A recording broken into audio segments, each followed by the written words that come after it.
Salamu alaikum masoyana, da fatan an waye gari lafiya. Ina son yin amfani da wannan dama domin in sanar da al'umma waɗanda suka lashe wannan gasa.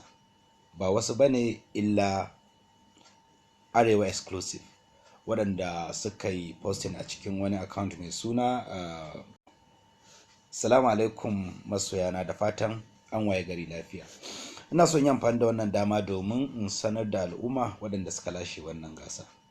Ba wasu bane illa Arewa Exclusive, waɗanda suka yi posting a cikin wani account mai suna yaron mai ganga. Don haka za ku taho ranar da za a fara haska gwaska a Film House Cinema. A nan zan miƙa muku kyautarku ta naira 100,000. Sannan na so in yi wa masoyana bayani akan irin waɗannan gasan da nake sa. Salamu alaikum masoyana, da fatan an waye gari lafiya. Ina son yin amfani da wannan dama domin in sanar da al'umma waɗanda suka lashe wannan gasa. Ba wasu bane illa Arewa Exclusive, waɗanda suka yi posting a cikin wani account mai suna yaron mai ganga. Don haka za ku taho ranar da za a fara haska gwaska a Film House Cinema. A nan zan miƙa muku kyautarku ta naira 100,000.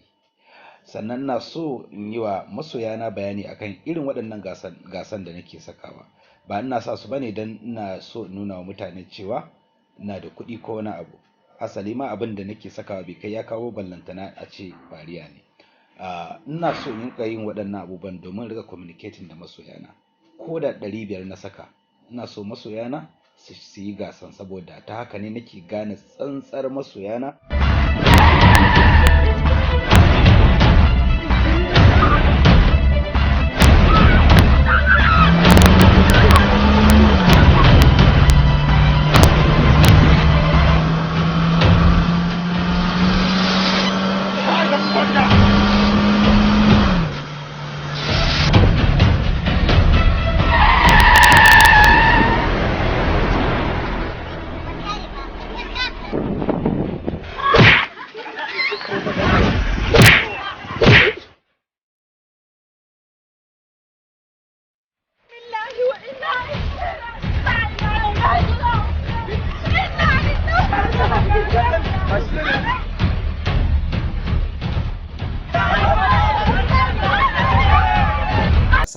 Insha Allah na ga masoyana suna kokarin yi.